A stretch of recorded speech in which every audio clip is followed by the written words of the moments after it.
To stand alone, or to fight side by side against the encroaching forces of oblivion. Hello everyone and welcome back to Exotic Grunt Gaming here, and I am bringing you my second build video and for the Horns of the Reach. And this is my first build video I've done for a Stamina Sorcerer, or for a Stamina Toon in general. Usually I play the Magicka Sorcerer and just Magicka Toons in general, but I wanted to start learning the Stamina Sorcerer and just playing as a Stamina DPS in general. They are really strong in this patch. I think they are stronger than Magicka right now in terms of trials and whatnot for DPS. However, Magicka Toons are still really, can still hit really good DPS, but have a little bit more survivability with the shields and whatnot. However, the Stamina Sorcerer, as you may know, and if not, I'll explain it, has the critical surge, and the Mag Sorc version is the power surge, but it heals you when you do critical damage. Really powerful for solo content, and that's why right now and still Sorc class in general is the best way to go about Maelstrom Arena, and I think Stamina Sorcerers right now are probably the strongest, but I think that comes down to preference in my opinion. But regardless, Sorcs are really powerful, and especially the Stamina Sorcerer. So I wanted to do a build video on the Stamina Sorcerer. So this is Japtain Cack. If you haven't seen the meme, I suggest you go check it out. Some guy posted a picture of himself as like a parody of Captain Jack Sparrow, put it on his Tinder profile. I died laughing at it, and when I had made my Stamina Sorcerer, I named him Torg the Stam Sorc Orc. Thought it was a clever name, and then I was doing, skeleton parses with it, and I just wasn't hitting high enough DPS. I mean, it was good DPS, but the sustain was very difficult. So I switched it up, and I went to the Red Guard, which is the most recommended class for the Stam Sorc, but I wanted to see if I could go with the Orc. Didn't work for me, and so I'll go into that more as I go later into the build and the video, but just to get that out of the way, I think the Red Guard is very powerful, and since I had to make a different character, I couldn't be a Red Guard that was named Torg the Stam Sorc Orc, so naturally I had to change the name, and this is old Japtain Cack. But yeah, so we'll get into it. First and foremost, I did this with the last build video, and I'll do this with this one as well. I think everybody wants to see the gear. This isn't anything revolutionary. Stam Toons in general have stayed somewhat the same between the Morrowind patch and Horns of the Reach. So I know a lot of people have already posted videos on this, but I'm just treating my channel as an outlet since it's gained more attraction from my previous video. For anybody who's watching who hasn't seen other videos posted by people like Alcast or other content creators on Stamina Toons, this is what I'm running right now, and this was from the recommendation of the community, those videos, people in guilds that I'm in, and so I put it together and I wanted to show you and test it out. But yeah, so Stormfist is the monster set we use. If you have Velodreth, you can use that. DPS difference is small. The only reason that Stormfist I think is nice for the Sorc class is because it procs not racial. What I'm calling. It'll proc Implosion when you deal shock damage, which Stormfist does. You have a 6% chance to instantly disintegrate enemies under 15% health, dealing 8,500 shock damage. So anyways, Stormfist procs this Implosion. Just a little bit more damage, especially on trash pulls. It can be really helpful. So let's see. Back to gear. So we use Stormfist, 2-piece monster set. We use Hunting's Rage, and I'll get a little bit more into the theory crafting later in terms of builds, and this is why I'm super excited to do this build video.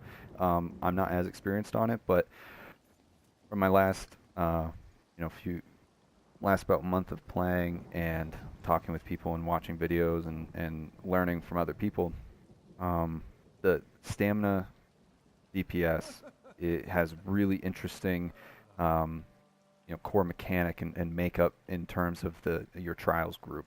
But I'll get into that a little bit more in just a minute. But so assuming that we're running kind of solo or doing dungeons and stuff like that, where we're not getting other bonuses from other characters' gear sets, we run 5-piece Hunting's Rage. We get weapon crit and then some weapon damage. It's really powerful. It's a craftable set, which is nice, easily accessible. The only problem with this build is that there's another set that's not as easy to obtain, especially if you're trying to fully gold out or you're trying to even get purple jewelry. And that is Two-Fang Snake. Nice thing about this, so the difference is you could run Spriggans, and that's what I was originally using before I got my Two-Fang Snake jewelry. But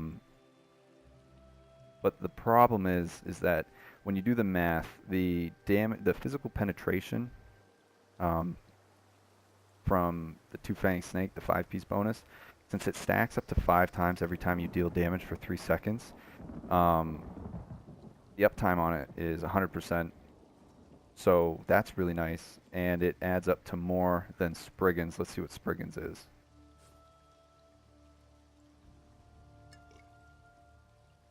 So you get 3,450 with Spriggans, and you get 860 times 5. Do some math real quick. But that's going to be, I mean, it's going to be over 4,000. Let me get you an exact number here. Since I'm lazy and I don't want to do math right now. Yeah, so 4,300. It's an extra 1,000 penetration. And, oops, I'll show you on my last parse. It was my best one yet. Where is it? Twice Fang Serpent, 100% uptime. So it is well worth using that over Spriggans if you can get it. If you can get it. If you can. If not, Spriggans is still a really good alternative. Not a whole lot of DPS difference, but getting that extra penetration allows us to use different traits on the weapons, and that is Precise and Infused. The Infused Poison, really powerful. Hits pretty hard. And then Precise, obviously, as you know, if you go into the dual wield. Where is it? There we go. Where is it? Each axe gives your melee attacks 8% damage to bleed enemies, 12,000. But having that Precise gives us a little bit more critical strike chance. And I'll bring that up in here. Weapon critical is 50.8. It's powerful. Unbuffed weapon damage right now is 3,645. That's pretty high. And that's because we're running the warrior and we're running all divines. Every single piece of mine is divines. If you can't seem to get, I would say, I haven't necessarily tested the difference here, but if you have, say, a 2-piece Veladreth and divines, and you have you do have Stormfist 2-piece, but you don't have them in Divine's traits, I would be pretty certain to say that the Divine's Veladreth would still push out a little bit more damage. So if you're asking that question, I would stick with Veladreth until you happen to get the Divine Stormfist. So just to answer any of those questions, because I know those kind of questions come up and they're kind of weird, and it's all a matter of min-maxing, and I'm just letting you know that you'd probably max a little bit more with the right traits on Veladreth than you would with the right traits on Stormfist. Again, that is to say that going and doing Tempest Island dungeon is easier than Cradle of Shadows on Vet. So Stormfist shouldn't be too bad to get if you get a group to do it. And let's see here, what else? So yeah, that's the gear. Oh, and the biggest thing here is Maelstrom Bow. Now, when I did my Magic Sorcerer build video, I know I kind of made it seem like it was necessary. And well, I tried to say that it wasn't. You could run Julianos on the back bar, but the difference that you got from the Maelstrom staff was a little bit more, but not a lot. But the DPS bonus from an infused Maelstrom bow or even a Nirnhoned, the difference between the two of those is small. I don't have a Nirnhoned Maelstrom bow, so I don't know which one performs stronger. I just do know that infused is very, very powerful, especially since if we look and we open our combat metrics, Endless Hail is our strongest hitting ability. Does the most damage, and this, especially it being infused, makes the Thunderous Volley enchantment stronger, which increases the damage of volley by 217 per tick, increasing by 77 every 0.5 seconds. So if you keep that up all the time, it's super, super powerful, and it adds 245 weapon damage. So we'll go into the 3, 6, 4, 5 weapon damage on the front bar, and then 333 on the back, 3033 on the back. The reason being is that we have some skills, and I'll go into these now. Having Fighter's Guild, the Flawless Dawnbreaker on the front bar, increases weapon damage by 4% when it's slotted, and I think there is Fighter's Guild Slayer, increases weapon damage by 3%. So we get a 7% weapon damage boost from having Dawnbreaker, Flawless Dawnbreaker on here, and the Slayer passive in Fighter's Guild. Really, really, really, really strong. But yeah, so I'll go into the skills now. Well, actually, I'll touch upon the gear a little bit more. So, different options you can run. Definitely want to use Hunting's Rage because, one, it's crafted, so it's easy to get, and you can get the weapons and the right traits that you want, which is strong. So definitely use that. You can also use things like Night Mother's Gaze, and Spriggans instead. You could use Hundings and Spriggans, which I was using, which is strong. You could use Sunderflame if you are in a trial and you want to dedicate yourself as that Stam DPS to provide that boost because, let's see here, Sunderflame. When you deal damage with a fully charged heavy attack, you deal an additional 747 flame damage and reduce the enemy's physical resistance by 3,320. And so I'm going to touch upon this a little bit more. This is why stamina DPS is so interesting to me, is because you could have a group of like 4 stam DPS, 5 stam DPS, and they could all be running these different sets. So like you could run Sunderflame and reduce the enemy's physical resistance by 3,320 for every single other stam tune in that trial group. Whereas with Twice Fang Snake, or Twice Fang Serpent, I'm sorry, you increase your own physical penetration by 4,460, but that's not necessary when you got Sunderflame going, per se, because you're reducing the target's physical resistance by 3,320. You don't need that extra penetration. So it's all about reaching that penetration cap. So if you can get someone in the group running Sunderflame, Night Mother's Gaze, and stuff like that, it opens up for you to be able to run something like Hunting's Rage and another stamina setup. So it's all about kind of coordinating with your group and making sure that everybody's, syncing together. If you've got every single stam DPS running Twice Fang Serpent and Hunting's Rage, it's like, yeah, it'll work, but it's not necessarily the best approach to it, just because you can push out more damage if you coordinate that. And that's the thing about the Magicka setups that I kind of wish had the same thing, because we get all our spell penetration from our light armor skill line, and from the healers applying elemental drain. But that applies to that you are doing that yourself. You're not relying on other people in your trial group to provide you more penetration, or getting more penetration against the boss. And so that's why I think it's really interesting, but it requires more coordination with the stamina setups. But that's why they're more powerful, and they can push out more damage.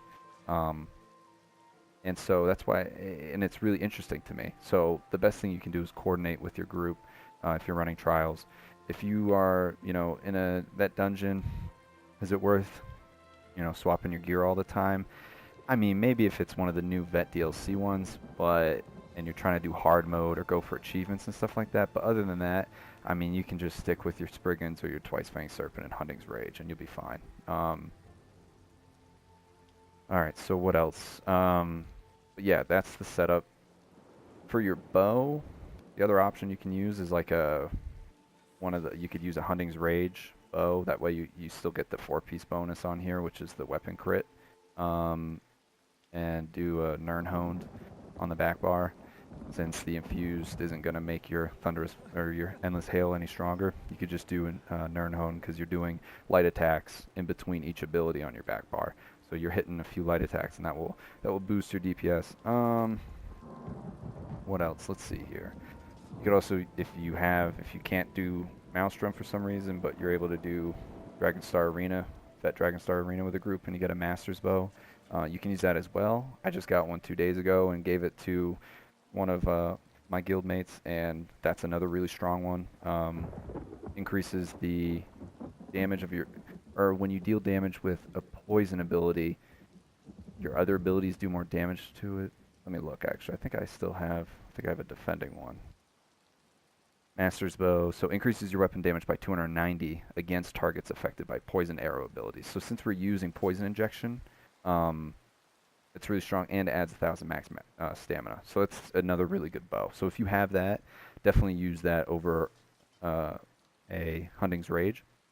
But if you don't have Masters, you don't have VMA bow, just go with the not random Hunting's Rage. I guess we'll talk about CP now before I start getting into rotation and stuff like that. In terms of this for trial setup, I like to do 35 Ironclad, reducing damage taken from physical or direct damage attacks, and spell shields, especially if you're doing trials and stuff like that. Sometimes there's, I believe a lot of the abilities that you're getting hit by are spell abilities. I could be wrong, don't take my word for this, but I found that putting some more into spell shield helps me be a little more survivable, since we don't have shields to block against a lot of damage like the Magic Toons do. I personally see it as being important to kind of getting a split between Ironclad and Spell Shield to give you those resistances, especially since champion points are front loaded. So we're getting the most benefit having the first few points into each, as opposed to just dumping everything into one. But again, if you disagree, leave it in a comment below and explain it. And I want it to be helpful for anybody watching the videos in the community. I don't want to lead anyone the wrong way. I'm just saying this is what I've used as my setup. It works for me, but there could be better approaches. Champion points to me still is it's not very solidified, which is good and bad because it makes it difficult to find the best. But it really tailors to different play styles, I think. 38 thick-skinned, and then the usual 49/49 on Hardy and Elemental Defender. None in here. We don't have shields, so we don't use Bastion. Don't need really quick recovery, I don't think. Warlord, reducing cost to break free. Again, same as when I went into the champion points on the Mag Sort. I still think tumbling is also a good thing to put some points into, just because you're going to be wanting to roll dodge a lot of abilities. I personally do. I like to rather dodge the ability than have to break free from something, because if you get CC'd, that's time down. If you roll dodge, you may lose some stamina, but again, you have more control of dodging the attack and then being able to get back to the fight, as opposed to having to break from a CC. And then the 65 Mooncalf and 100 Tenacity. You can put more in Mooncalf if you like. Having Tenacity is really strong because we're doing a heavy tack rotation. We have, I think, 2 or 3 heavy tacks per rotation. So we want to get that stamina back from there, but also adding some Mooncalf onto it helps with that recovery, giving us about 13% stamina recovery. None in here. Not really necessary. I mean, you could do Blessed and increase if you're doing like solo content, that would give you a little bit more healing from your crit surge if you're doing like VMA and stuff like that, but I don't think it's necessary. Crit surge is still really, really powerful without that. Put some into physical weapons expert. Again, I'm not cap CP, so the rest of my points will go into physical weapons expert, but I have 46 in mighty, increasing physical poison disease damage. We do physical and poison, not much disease damage, but poison damage on that infused dagger. piercing, getting more physical penetration, 3,315. Piercing strikes. These are the usual that almost all Stam tunes use, putting the points into here. And again, as opposed to just dumping 100 into Mighty, we like spreading them out because they're front-loaded, so we're getting a little bit more percentage boost to our DPS by using these. And we increase our damage to off-balanced enemies. So when you have some blockaded storms going off from different Magicka characters, or you have Sorcs pets causing off balance, we're getting more damage done. We're going to do more damage to them, so that's really nice as well. So that's it for champion points. I guess, food we use garlic cod with potato crust, just a tri-stat blue food. Not tri-stat, I'm sorry. Just a 2-stat blue food works great. Since we're a red guard, if you are running as an orc, since I don't want this build to be race specific, if you're running as an orc or another race, I would recommend maybe using Dubious Camoran Throne to get extra recovery, or putting a Stam recovery glyph on. The nice thing about being a red guard though is we have an increased stamina pool as a passive. I'll open it up here. Racial, red guard skills. Increase stamina recovery by 9%. That's massive. Increase max stamina by 10%. And when you deal damage with a melee attack, you restore 792 stamina, occurring once every 5 seconds. It is insane the amount of recovery we get from this. Really strong sustain. Thus, we can run 3 weapon damage glyphs. Whereas when I was on my orc, I had to use a 1 stamina recovery glyph and Dubious Camoran Throne. Whereas now, I don't even have to use any type of recovery glyph or recovery food, which is really strong. Because now our stam pools increase, meaning our weapon damage scales off of our stamina pool, and I get more weapon damage because I'm not using a recovery glyph. Really, really strong. I highly recommend it. I can pull up, trying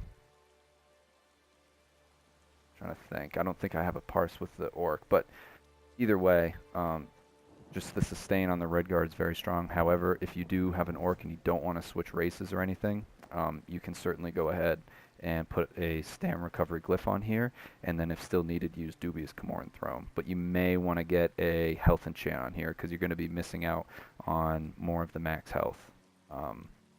Whereas with this, since we can run that dual stat food, we have 16.2k health, and that may be a little low for some people, but it works for me. I don't need more than that, and especially since I trust the healers that I run with in vet trials. They're really good, and so I don't need that. I can put more into stamina. And if you've got a tank running Eben, you're going to be at 17.5k, just about. And when you put Warhorn on top of that, I sit at about 19,000 health. And since our trials guilds rotate Warhorns so well, we almost have, I think, 100% uptime on Warhorns in fights, and so I'm almost always at 19k health. Not needed to really put more into that, but if you're not as with as coordinated of a group, you can. I would definitely recommend getting up to like 17k health. So I guess we can go into the rotation and the skills. I also want to recommend here. Let's do this load fight. So I did a few different parses. Okay, so this is my parse with having the alchemy skill line. This was the most recent parse. This was the highest one I've had. This is with the alchemy skill line unlocked, and having the medicinal use. Basically, it gives you more uptime on your pots. I had 100% uptime on major brutality and major endurance. So increasing stam recovery, and I get more weapon damage and major savagery, increased weapon crit. And then I'm going to load the fight that I did on my DPS test without that. 76.7% uptime. It's a damage difference. It's 2,000. And I had messed up in the beginning on my, and you'll see the rotation that I did. I did a recording of it, but I messed up in the beginning and didn't even hit one of my abilities. It threw me off a little bit. But even then, having that extra, almost 25% uptime on on your potions makes a big difference. And I was able to get alchemy up from 0 to 100 today in just one day. So if you have enough of the ingredients, herbs, and whatnot, I recommend making some poisons. Uses some things that you don't necessarily use as much, and since Alkahest, I have so much of it, it was easy for me to get to 100 real quick. And I only had to put a couple points into solvent proficiency when I was doing that. That way I could start making some higher level potions. I think I got up to level 40 potions. I was still able to get to 50 alchemy. But medicinal use effects last 30% longer. It's very, very, very powerful. Definitely worth it when you're trying to DPS.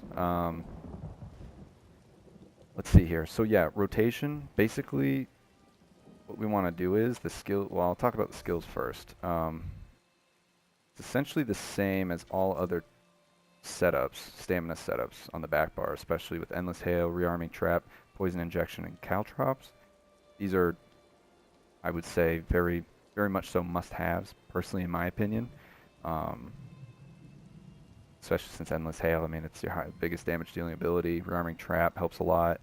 Poison Injection is a good dot, and Razor Caltrops, and the way that the rotation works, these almost have 100% uptime. Sometimes my Endless Hail runs out just because I'm trying to get a few more abilities in on the front bar, but it's pretty close. I think there's like a half a second in between. And then on the front bar we use Bound Armaments, giving us more stamina, increased by 8%.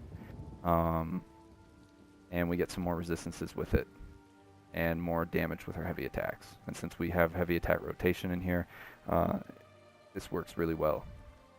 Hurricane, awesome AoE damage dealing ability.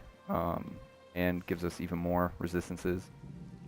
Also increases movement speed, so if you're doing VMA, this is why this class is really powerful as well, especially matched with Deadly Cloak, giving us area of effect mitigation, damage mitigation by 25%, and even more, giving us more physical damage, 2,861 to all nearby enemies every 3 seconds for 15 seconds. So these are really powerful. Same timer on these, so they're up 100% of the time as well. Rending Slashes is another dot similar to Poison Injection. You put it on, it causes a bleed, and it does 2,687 on the initial hit, and then an additional 13,000 over 9 seconds. This also, I'm pretty sure, has 100% uptime as well. Really powerful. And then Rapid Strikes. You can use Rapid Strikes. I'm not sure which does better, whether it's Rapid Strikes or Hidden Blade. My Hidden Blade isn't unlocked all the way, and it's not even morphed. But I was finding Rapid Strikes was doing really well, was doing strong, and hitting a lot of damage. But so I'll go into the rotation just to get you an idea of kind of how it's set up. So before we start, hit that Hurricane, Deadly Cloak, and then we use our pot, and then we come in. Endless Hail, Light Attack, Rearming Trap, Light Attack, Poison Injection, and then we use Razor Caltrops. Try and get a Light Attack in there after if you can. Bar Swap, Heavy Attack to Rending Slashes, Heavy Attack to Bloodthirst, Heavy Attack to Rapid Strikes, and then we Light Attack, Hurricane, Light Attack, Deadly Cloak, and by that time, Endless Hail's out, and then you just rinse and repeat. So I'll go into it a little bit quicker right now just to show you and talk through it, and then I'll show you the parse, which has it at a much faster pace. And also, if you're going to do your parse, come in there with the Dawnbreaker ready. That way when you swap bars, you go right into that. But I'll show you that right now. And then use, some people like to open up with the bow ulti to start, because you can put it down and then switch and then go into your rotation right away. I haven't tried it yet, and I don't have it unlocked, but that's pretty strong as well. So yeah, it'll look like this.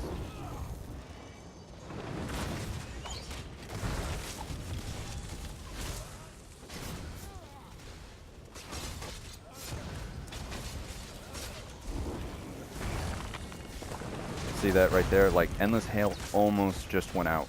I think it still has the uptime on it. You can also animation cancel these heavy attacks.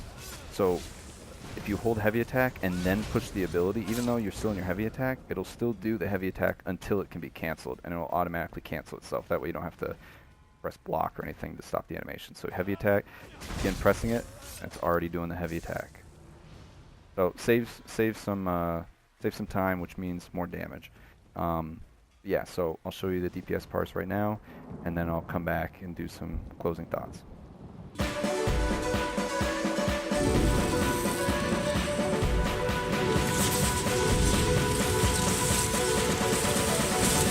Captain Jack Sparrow.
Alright, welcome back. So yeah, that's my build. I know it might not be as comprehensive as my magic sorcerer, and that's only because, you know, I just started playing as this, as the stamina sorcerer and stamina tunes in general, so I'm still learning a little bit, and still trying to get a better understanding of all the, you know, little intricacies and nuances of stamina DPS. But again, I've really enjoyed playing as it. It's very refreshing going from Magicka to Stamina. If you haven't, I would recommend doing it. One, does a lot of damage. Two, it's really neat concept of being able to coordinate with other Stamina tunes in your groups and being able to even increase your damage that much more. And as of right now, because of that, Stamina tunes are hitting some of the highest damage right now. That's not to say that, you know, if you don't have a lot of time playing the game and you can't spend a lot of time playing the game, you have one dedicated, you know, main damage dealer, and you're worried because you're not going to be able to do enough damage for a group for vet trials. That's not the case.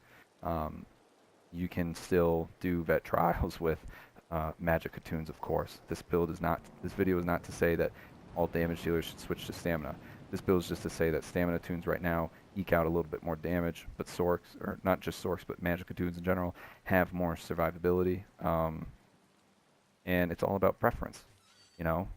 And you want to have some mag tunes in your group, because when they're proccing, when they're using blockaded storms and they're proccing off balance, you might get some tanks that are complaining because they can't chain the adds in, or they can't chain things, and they'll get a little upset at you.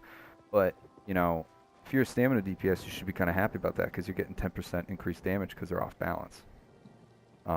So that synergy works really well also. So that, if you're trying to maximize or you're trying to compete in trials and getting highest scores, you got to take those kind of things into consideration. But overall, I've had a lot of fun playing as a Stamina Sorcerer. Reason I chose Stamina Sorcerer first before doing, you know, another Stamina tune. I have a Stamina Warden that I've done some tests with. That class is a lot more difficult of a rotation, I think, and not necessarily as high as DPS because of the times that you have to recast all your abilities. Makes the rotation difficult, and they don't deal as much damage. but I know the Sorcerer pretty well. I know the abilities and I know what they do. So it made it easier to transition from playing only Magicka DPS characters and moving into Stamina is to play with a class that I was already very familiar with and just playing it in a different way.